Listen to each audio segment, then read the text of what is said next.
Welcome. It is Thursday. It is August 23rd, and we are on our second to last summer of live. I am so excited about today. I have two of my favorite Mediavine team members with me. I have Heather Tullos and Nicole Johnson. Will you guys introduce yourself, all the amazing things you do for the company? Hey, I'll let Nicole. Nicole, you go first. I'm Nicole Johnson. I am the Director of Publisher Support, so I direct things, I guess. Answer lots of emails, do lots of Slack talking. Fun times. And Miss Heather? I am Heather Tullos. I am the Publisher Support Manager. I also answer a lot of emails and all the Slack chatting, and Nicole is my boss, so I basically just do whatever she says. It's not a bad way to be. Yeah. Just to follow on. Well, these ladies, they're the ones who are answering your emails 24/7, working 7 days a week. They know your sites inside and out. And the reason we're having them on today is because you guys have questions for them all the time, every day. Sundays, Mondays, every day of the week, and they are always answering them. So I wanted to give an opportunity for you guys to answer them live, to ask them, and to have them to have their beautiful faces in front of you, so that you can ask them all the brain busters. But I'm going to start us off. But please, guys, feel free to go ahead, ask questions in the comments. I will get them to Heather and Nicole, and we will solve the internet for you today. That is a promise. All right, so let's just jump right into the meat, ladies. Let's talk about money. What are 3 things or more, depending on how many you have, what are 3 things you can do today to boost your RPMs? Let's start with Nicole. All right. So the first thing I would do is get on the video train, because sites that are running video, specifically our autoplay desktop and our mobile video adhesion units, are really doing well. And that is something you can do really easily. It's not hard to implement. It only takes a few minutes in most cases, and those units can be running.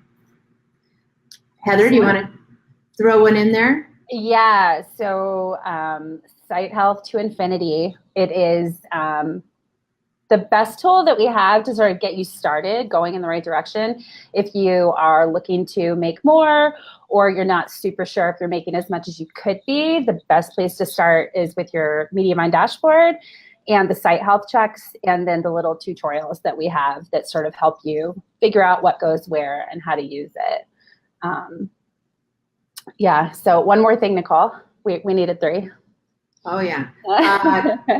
So check your privacy settings, especially if you have readers that are in the EU, because if you enable the CMP, it can really boost your earnings. So I would check that. It is in your Mediavine dashboard, in the settings, and in the privacy tab. Excellent. The Mediavine CMP, I was just going to say the opt-in rate for that is I think more than 94% last time somebody provided us with numbers. So that means that more than 94% of your readers would be getting personalized ads, as opposed to just being served whatever. And if your reader is being served something that's relevant as opposed to something that's not relevant, that's always going to have a higher CPM. So if you have a higher CPM for each unit and reader and just overall, then that gives you a higher RPM. Fantastic. Yeah, absolutely. Monetize that EU traffic. I have, actually, marketing guys, can you please put in the awesome post that Rose wrote on video for Nicole's suggestion, just so they can take advantage of that? And can you also put in the dashboard tour and maybe drop a couple of help articles in the comments, just so people can check their site health lights and make sure that they're getting their resources on that. So I have a question from Tara Jacobson. She said, when you say to not buy traffic, does that mean not to buy paid promotions on Pinterest or Facebook, like paying $5 to $20 to boost posts? No. That is not what that means at all. What does that mean? That would be if you are buying ads on Facebook, if you are buying Google AdWords to promote your business, if you're boosting pins, those are all marketing expenses. We all have marketing expenses. We pay for email subscriptions. That is not buying traffic. That is targeting and trying to reach more of the right kind of reader. The people that would click through, if you are setting those ads up right, are people that will become followers. Buying traffic is like using a click farm or a bot, or getting a bunch of readers that are in a country that is just spending 30 seconds on your page and they will never return. Like, that's not beneficial for you. It's not beneficial for advertisers.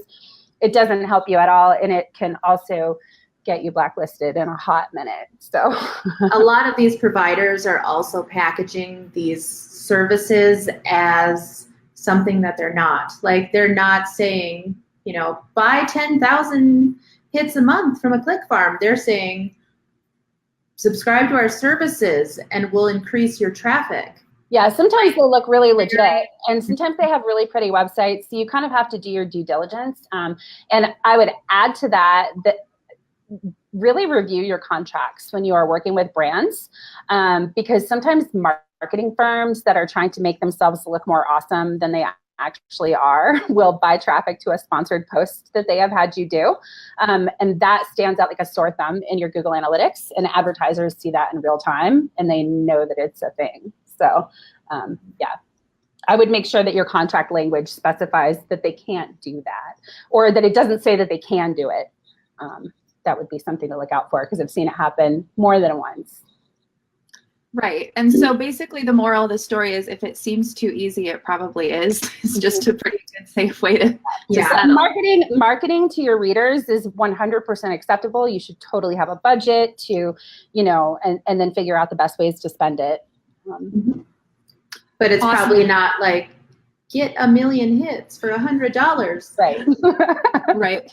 But yeah, I don't know why my site didn't just grow overnight with my $5 that I paid. What happened? If everyone could have 1 million hits from $100, we would all be doing that. Of course. Exactly. All right. So Kit Grambraw wants to know, can you share some number ranges for RPMs that we should be aiming for? And this, I know, is kind of a sticky subject. So let's explain why it is a sticky subject.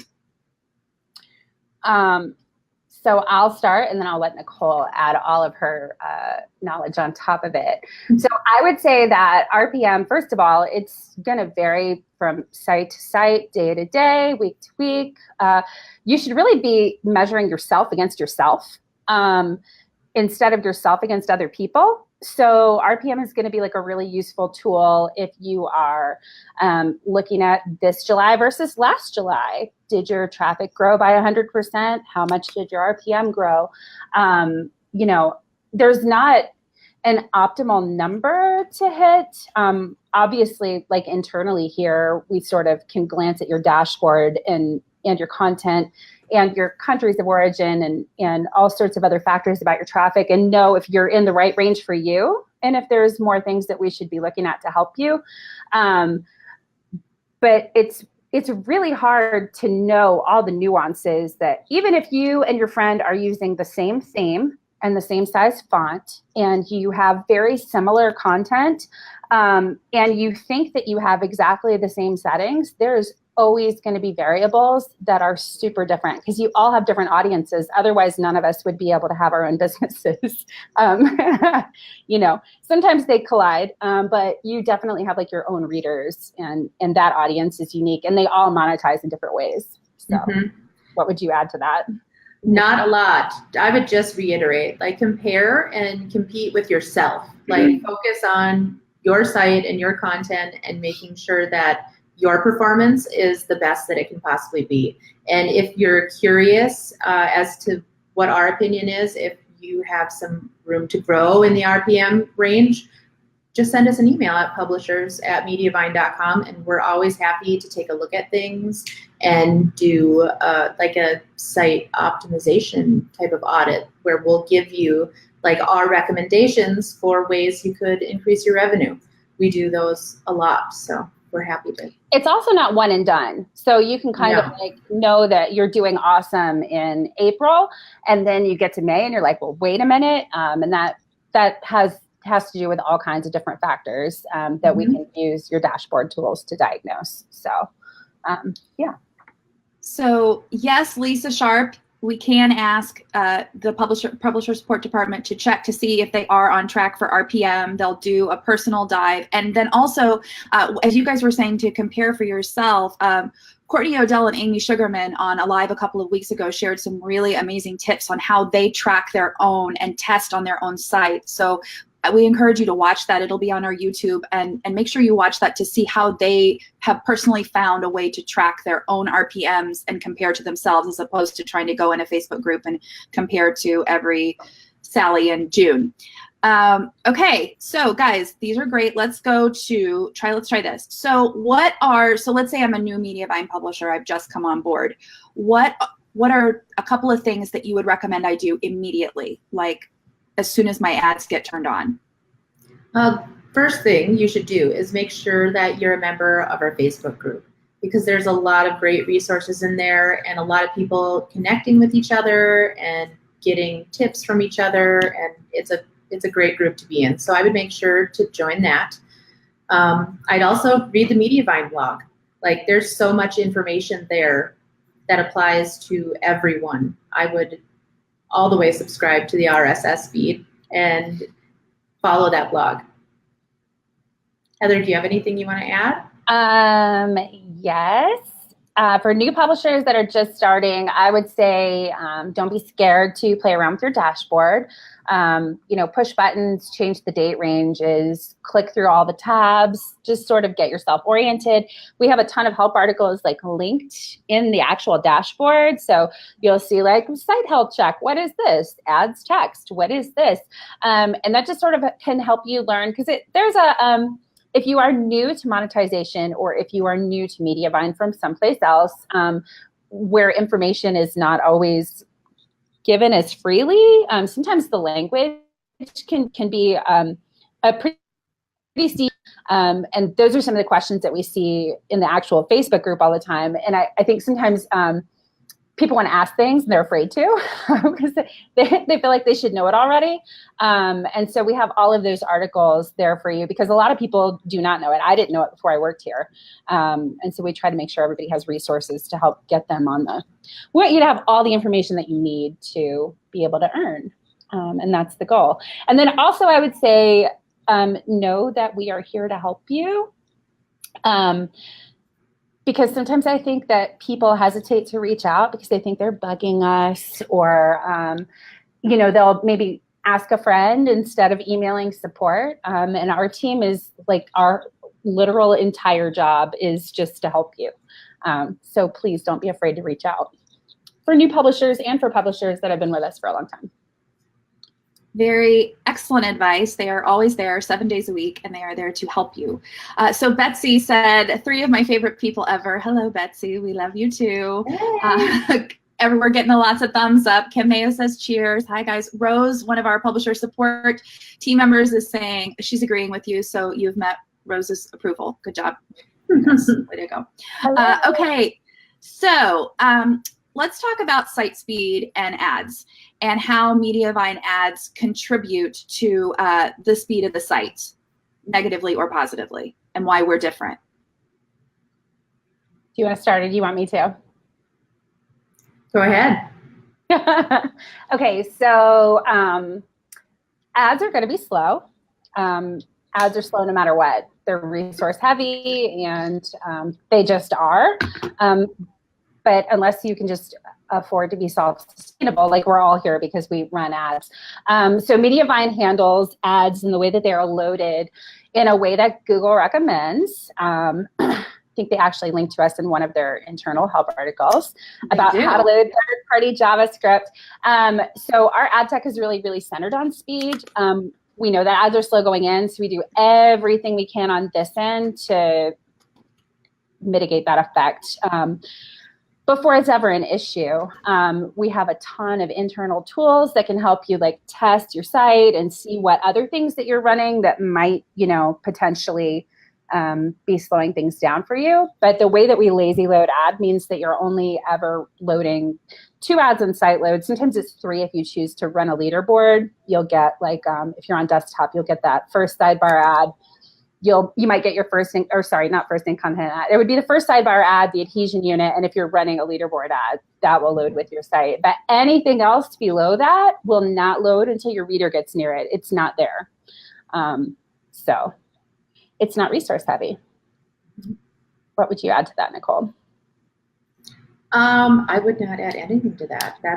I would suggest using a number of tools when you're doing the testing. And if you're not sure what something means, I would reach out to your tech help or your managed host and see what they'd suggest focusing your time on. Because any of these speed audits or page load tests you're going to do are going to have a bunch of things that really can't be fixed. You don't know what they are. And if you waste a bunch of time trying to figure out what they are, that's time that could be spent doing other more useful things. So I would recommend getting advice from someone experienced working with page speed before spending too much of your own time on it.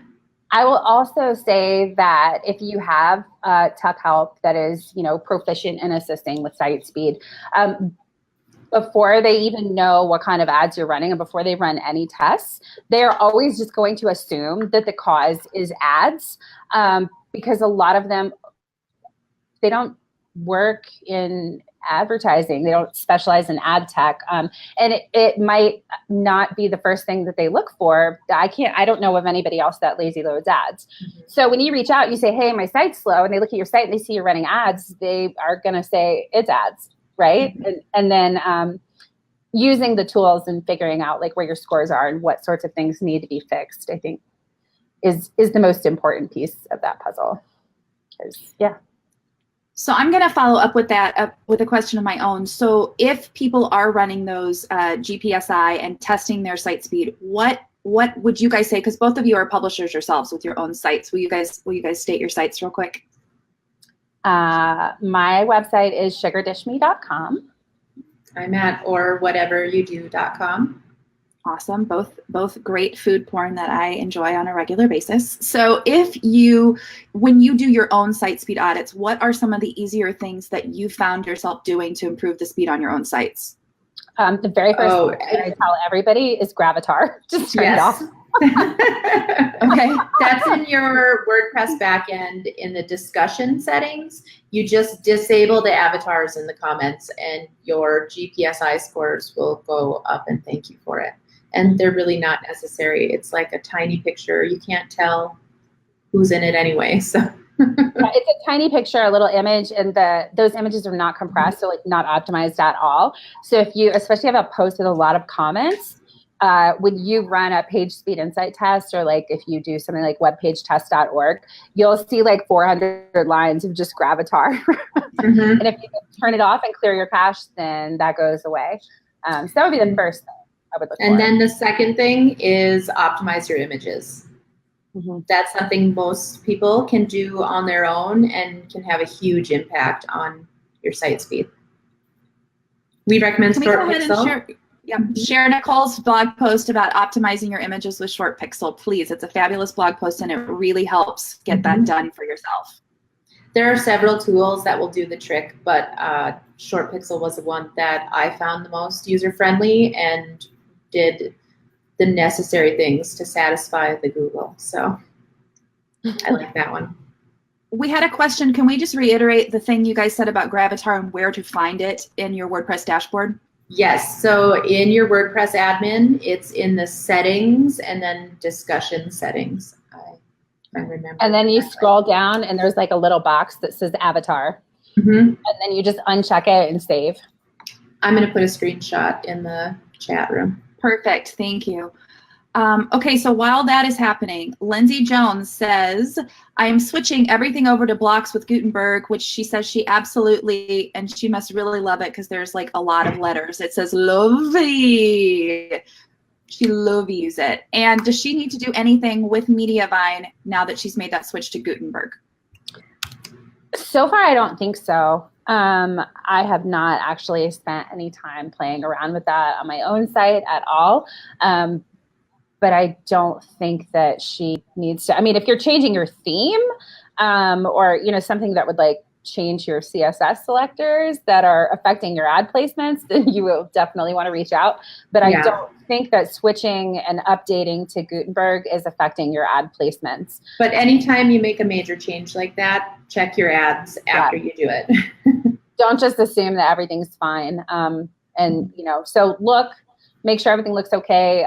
If you do not know the little app end on the URL, you can add $test equals house ads at the end of any URL, and that will let you see.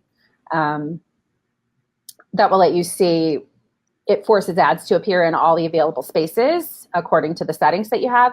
So if you're making changes, that will let you see your changes in real time. You just refresh the page, but it also forces ads to appear. So if you make a change to your website and you are not super sure if it affected your ad placements or not, you can just add that to the end of a URL, and you can look and see if your ads are where they were before. Let's put that in the comments, please, guys, real quick. Thank you. Nicole, did you have something to add there? I do not. Okay. Well, Gloria Dugan said, no, she does not want Gutenberg. So, sorry. I don't know. Are they even going to give us a choice? Like, I don't know the answer.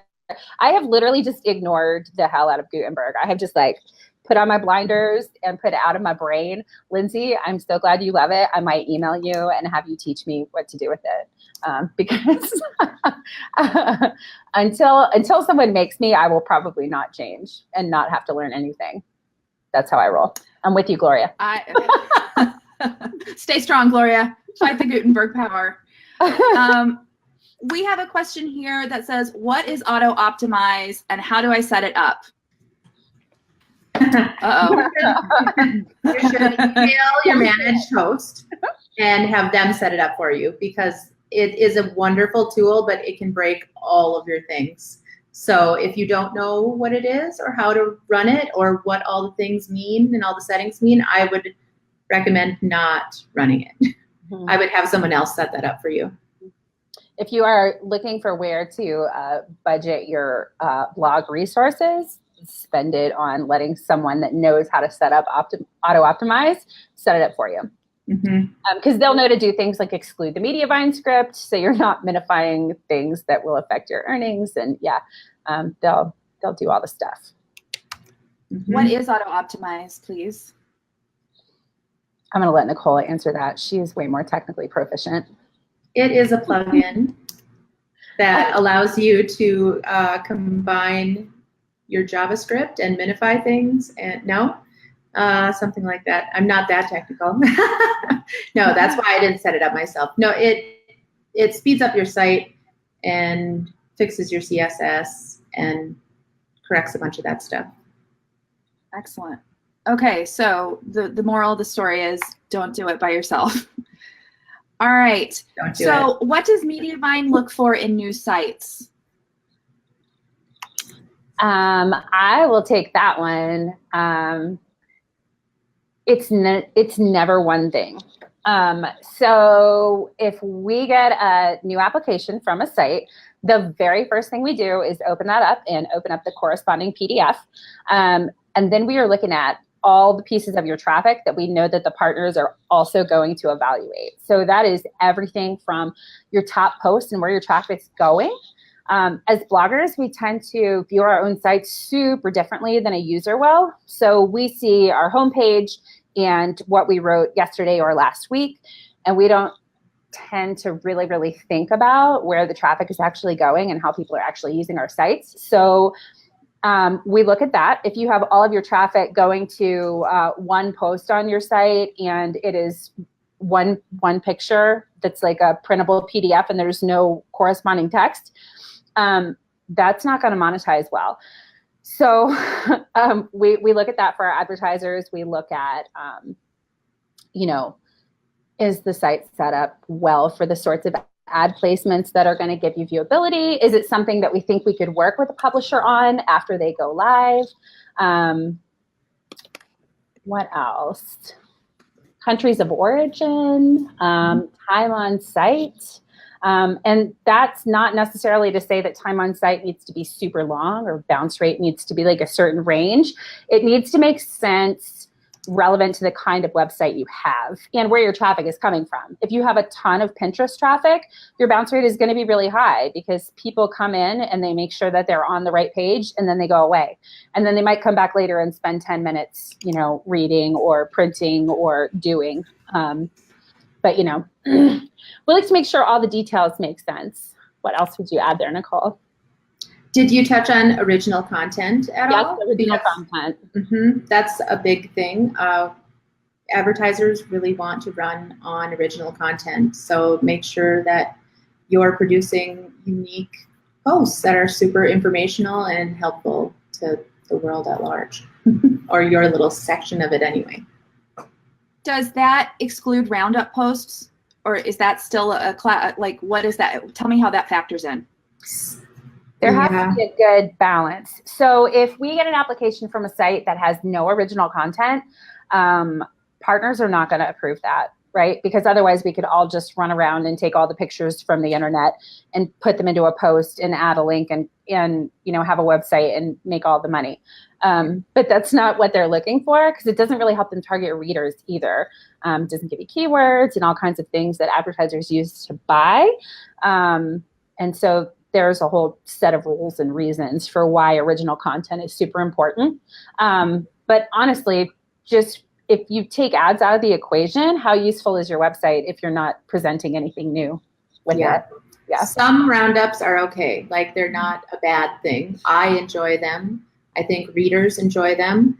You just don't want to make your whole site roundups. You would like vast majority original content with some roundups sprinkled in that are super valuable and have actual content in them. Like a link and a photo list isn't super valuable content in most cases. Like a couple paragraphs about like why you love that recipe or why you want to try it or why you love that place. It doesn't have to be food focused. It could be crafts. It could be anything.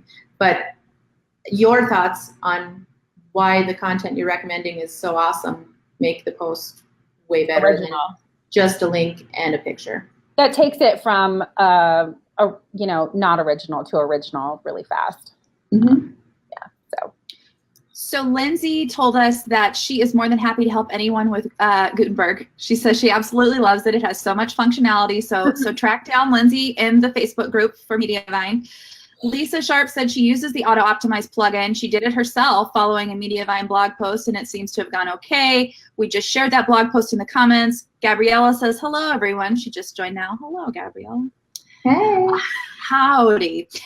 So Tara Jacobson, so we're going to talk video again, which is going to make our boss so happy. He loves it when we talk about video. Professor Hochberger. Can you talk some more about videos? She says she's new. Sorry. I don't know why you'd be sorry. We're happy you're here. And have custom videos for many of my posts now that are embedded YouTubes. Do I just upload them to Mediavine and then swap out the code in the posts?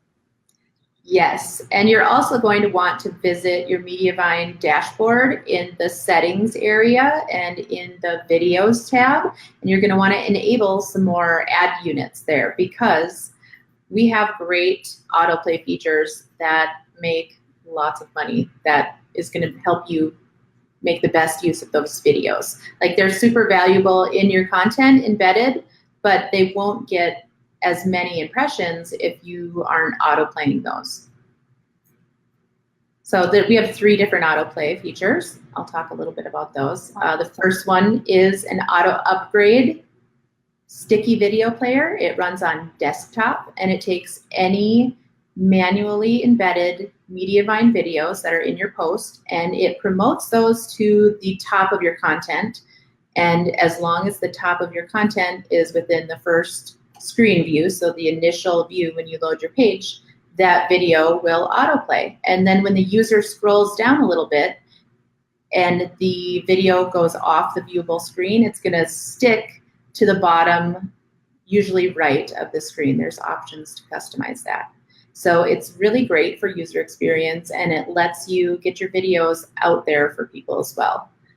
The other option we have that you can use in conjunction with that auto upgrade sticky video is our auto insert sticky video player for desktop.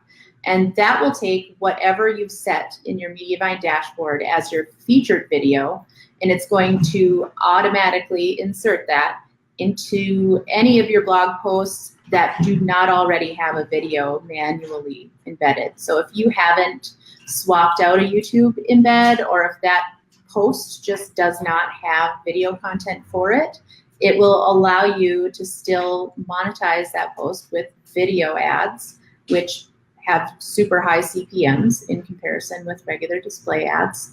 And you don't need the custom content there because you have that auto insert video. In addition, hey Trista!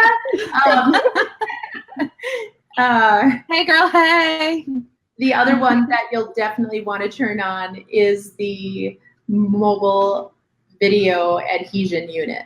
That one runs in the adhesion space on mobile devices only when it wins the auction. So if there isn't inventory for that, it will just default back to your regular adhesion. And it is amazing. It accounts for pretty large chunks of publishers' monthly revenue when they run that. So I highly recommend it. And in that blog post that we just shared from Rose, we have a video inside it that we call video because it's the most meta video about videos and it showcases every single one of our video options step by step with screenshots showing you exactly how to implement that, all three of the options. So please watch that. It's really going to help you. Melissa Greeley Oliveri says for every roundup she has on her site, she has about 10 original posts. Would you guys say that's a good? Yes, Mm-hmm. You got an applause. Applause. That is Neil. Good. Yeah, that is Good. useful because readers really love it. And if you are linking to your friends and your friends are also linking back to you and everybody's sharing each other's stuff, that is completely helpful, and that's not going to hurt you. It's just there are some sites that they don't have any of their own content or mostly other people's content, and that's what you want to avoid. So. Perfect. Neil Lockyer says the Mediavine video options rock. Tori Lynn says she loves video on her blog. Her RPM has jumped over $7 because she enabled all of those great video features. That is amazing. Bala money. Way to go, Tori. So Lisa Sharp says, I have a new second site I'm trying to get to Mediavine. Biggest tips for things we want to do to make sure we can get approved. We have some flexibility with second sites. Advertisers are already familiar with you. So we still have to get it approved, and you still have to apply the same way that you would with your first site. But the traffic requirements are not as steep. We have a little bit more wiggle room. We are still looking for the same sorts of things. So the same thing that makes your first site good are going to be the same sorts of things that we would vet for with a second site. So I would say look at the things that you're doing right and duplicate them. But when you have more than one site, you get a second dashboard. You get a whole second set of statistics. You get a second loyalty percentage that you earn. Yeah, so it's all good things. Also, props to you for having 2 websites. I don't know how anybody does that. Really awesome. She was telling us earlier that it was a Christmas niche blog, which sounds like just happiness year round to me. Yes, So, yeah. yes, it does. Morgan Smith McBride, we're going back to videos. We're getting a lot of comments on videos. I know Morgan. Oh, you know. Hey. She says, if I have old posts with YouTube videos embedded, should I go back and upload the videos to Mediavine and change them to that instead of YouTube in the post? Yes. Mm-hmm. Okay. Cool. Thank you, Mike. Yeah, and don't stress yourself out. Don't think that you have to do 40,000 videos in one day, especially if you have a lot. Just give yourself a goal. Like, hey, I'm going to do 5 this week. And, and most importantly, just upload 1, and then you can use 2 of our highest performing units with just 1 video. So then you can give yourself a little time to swap out the rest of the embeds. Mm-hmm. And that was kind of, go. No, so I was just going to say you have to remember So look at your dashboard and look at your statistics. Most of us with lifestyle sites have majority mobile traffic. Your videos are still going to be click to play on mobile. And then whatever you set as your featured video is going to be in that mobile video adhesion spot. And so you want to make sure that you are, taking that into account. So embedding the video in place of the YouTube one is only going to increase your earnings. It also increases the usefulness for your readers, and it gives you options. So.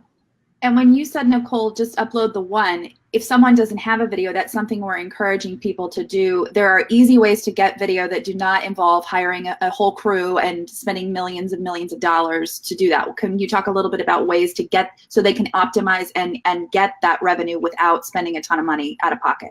Yes, if you don't have any video, what we recommend is doing a slideshow video of like your top content or your favorite content or some seasonal content or something you're trying to promote.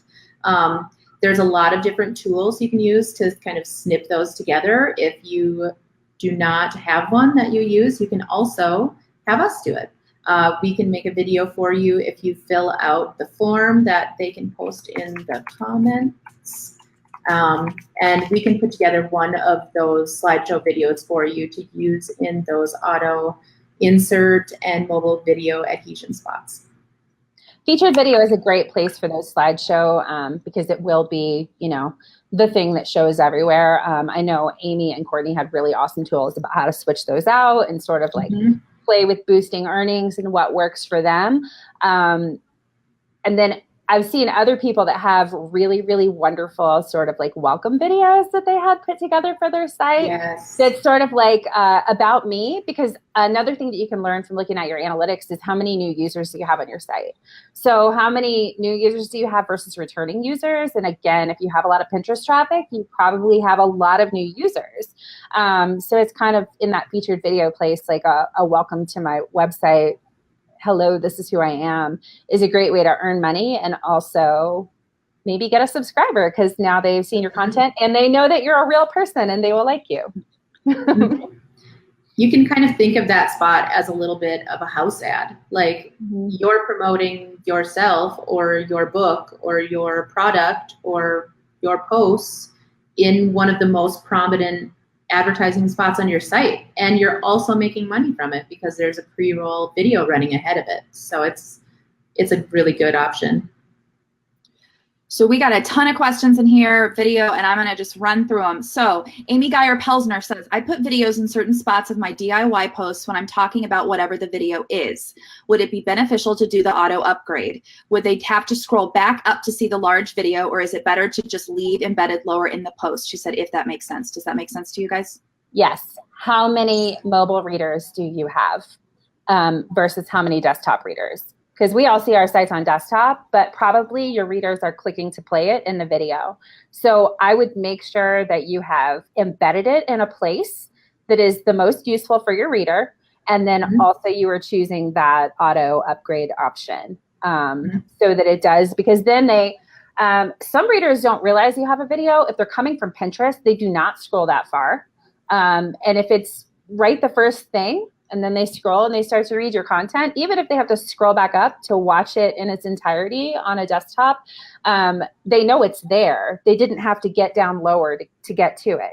And then if they are, on a tablet or a mobile device and they are actually doing the thing that you're teaching them to do, the video is right there in the middle of the instructions where you need it, where they can click to play and use it. So, yeah, making money is obviously one of the goals, but making sure that you are still making everything useful for your readers, and like think about how you want them to use it and use that to determine how you're placing things and using the tools. So excellent answer. So Kara wants to know, where do you go to upload a video to Mediavine?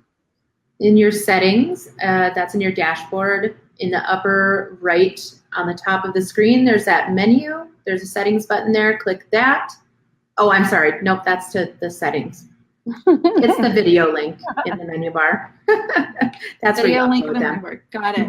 Even there are easier two than that. places that you can. So if you want to upload a video, you'll click the video tab that's in the top right-hand corner. If you want to play around with setting a featured video and all of these different units and things that we're talking about, then you're going to be in the settings video tab. So there's 2 different ones. Tara wants to know, so would you recommend making videos for at least your top 10 to 25 posts? If you have the time and the resources, yes. Yes. Even if it is just a slideshow video type of thing for that unique post, it is valuable to have a video manually embedded in your blog posts from all kinds of different perspectives. So we would definitely recommend that. Readers love video. Google loves video. Advertisers love videos. So Facebook loves video. Everyone loves video. All of the video. Gloria wants to know, do we need a headline in videos? The headline is totally optional, and it's there to give context to the video for the auto insert feature. So sometimes since that's being inserted on all kinds of different posts on your site, you might want to tell people what they're watching. So you don't have to use that, but it's there if you need it.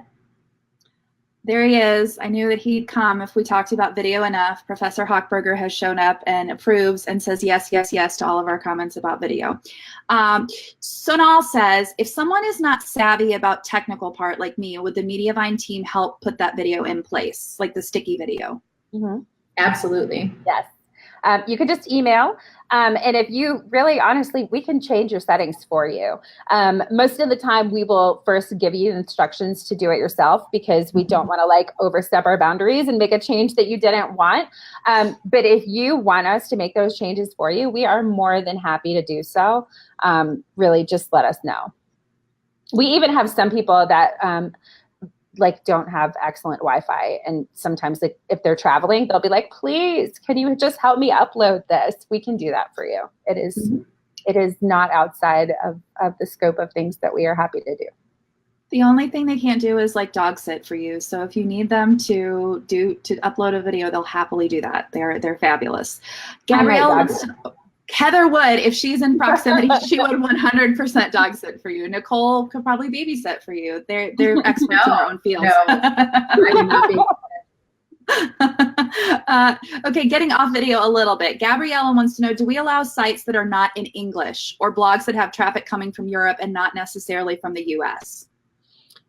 So yes and no. It really depends. There are a lot of factors that go into that. One of the things that we have to evaluate is it a country that we know advertisers are willing to spend money buying the inventory? Some countries monetize well and some countries don't.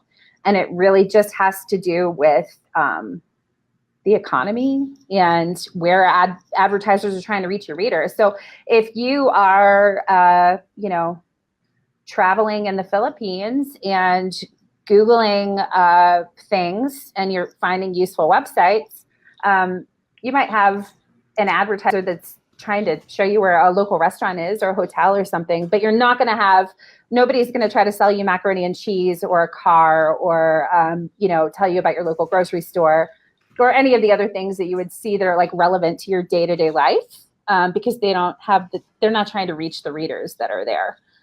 So it really just depends. We evaluate every single site independently. There's not ever it's not like one and done. And then advertisers also, every single advertiser that bids on your site has their own set of standards that they're looking for. So sometimes the answer is yes, and sometimes the answer is no. So no hard and fast rules. Probably the best answer is just to apply and see what's going on. Excellent.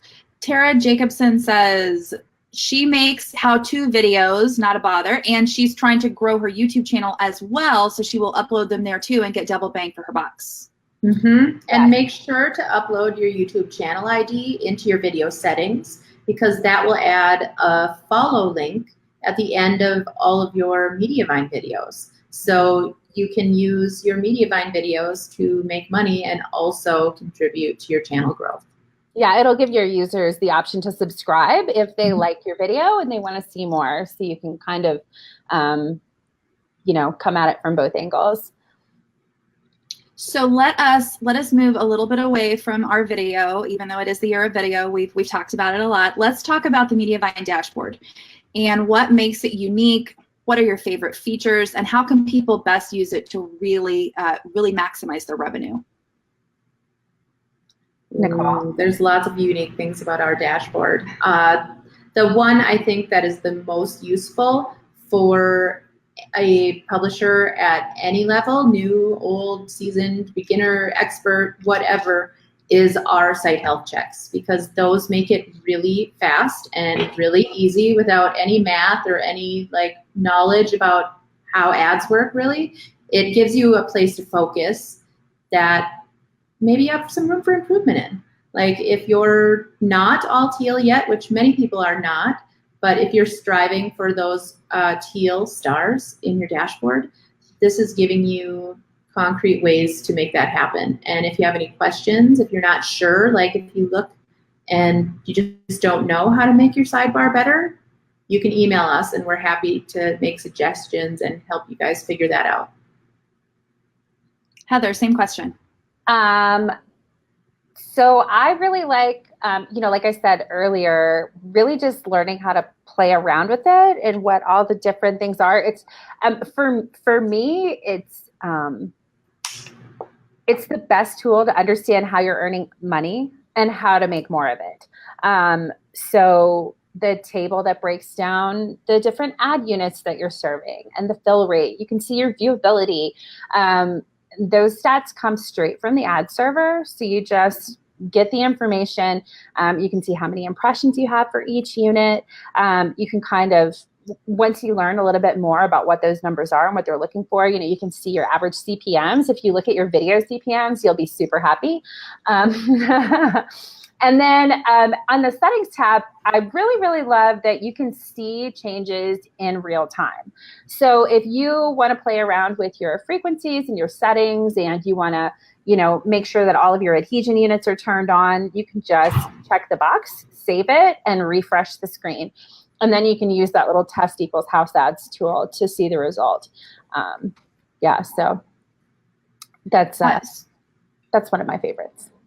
It is an amazing tool. Like there's so many things, and it feels like kind of like a new toy when you first get it. You can just go in and play around and see all the different ways you can manipulate it to do more. Christy, actually, who is one of our another publisher support team member, Christy Corrigan, said she loves changing the date range and looking at specific periods of time. Can you guys describe how to do that and why that would be an effective thing to do?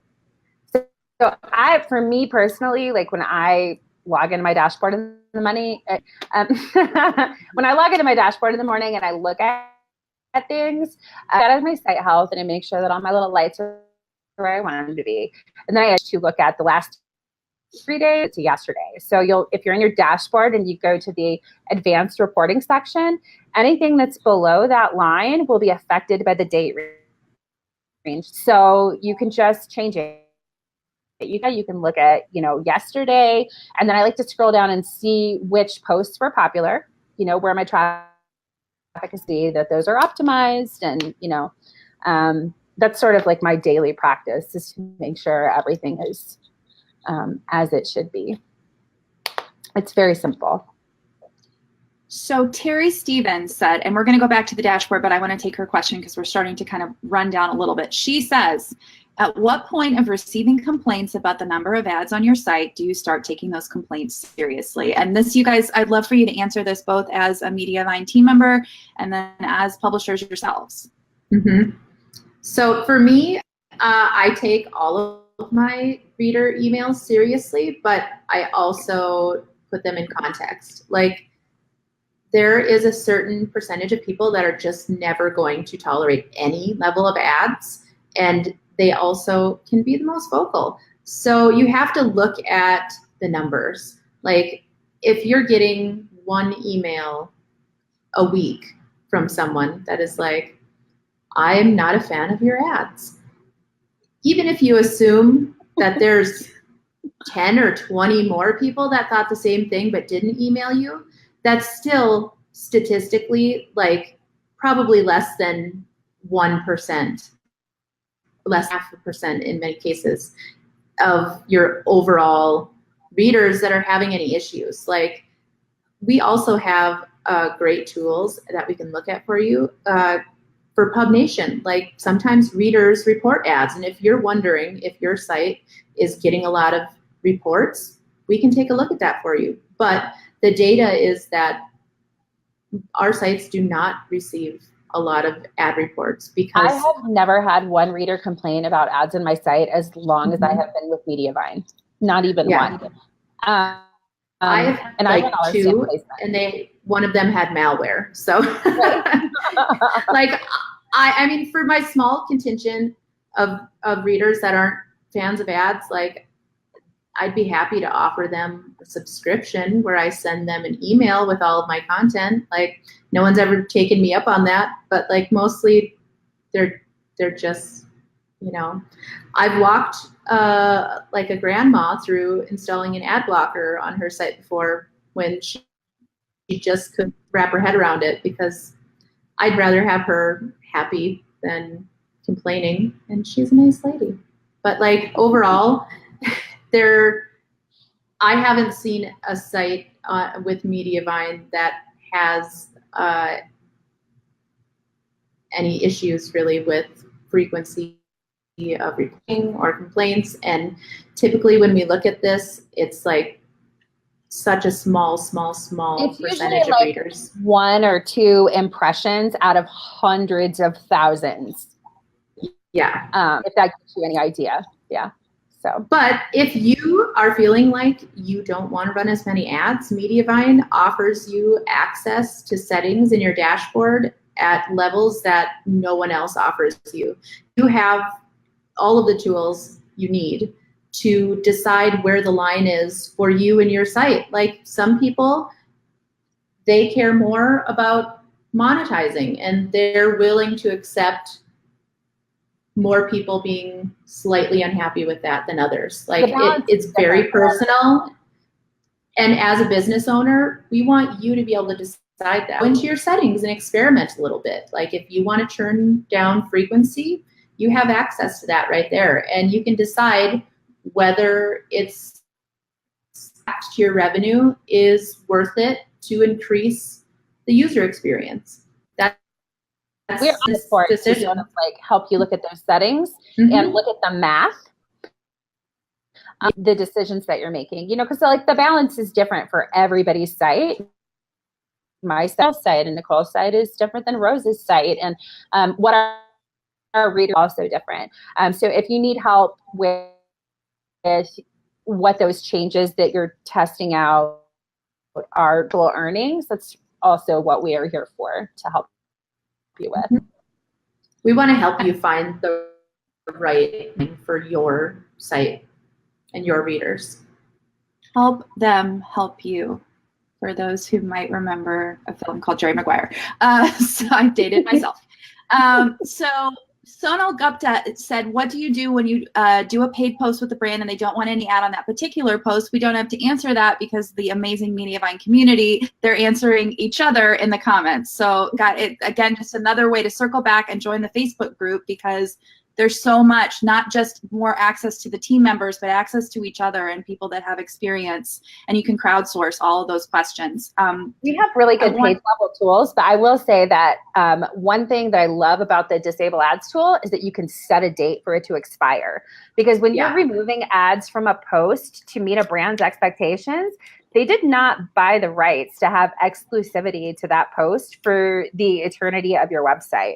Usually your contract terms are like 60 days, maybe 6 months, maybe a year if you have like a very, very serious contract that's over a long term with a brand. But you know, after the end of your contract terms, you should be able to earn with that content that you created. So use the expiration date and make your money. And Steffi just came in, who is our director of influencer marketing, and said, make sure you charge them hella money for that. So yes, make sure you do that, all the dollar bills. So let's real quickly, we're starting to, like I said, run out of time. I wanted to quickly go over what are some of the hidden gem features of the dashboard that you guys love that a lot of people don't know about. Nicole, go. Ooh, we have options for customizing the color of your mobile adhesion unit so they can match your brand colors. So it's just a little way to spruce up things and make it fit in a little more seamlessly, and that's in your settings area.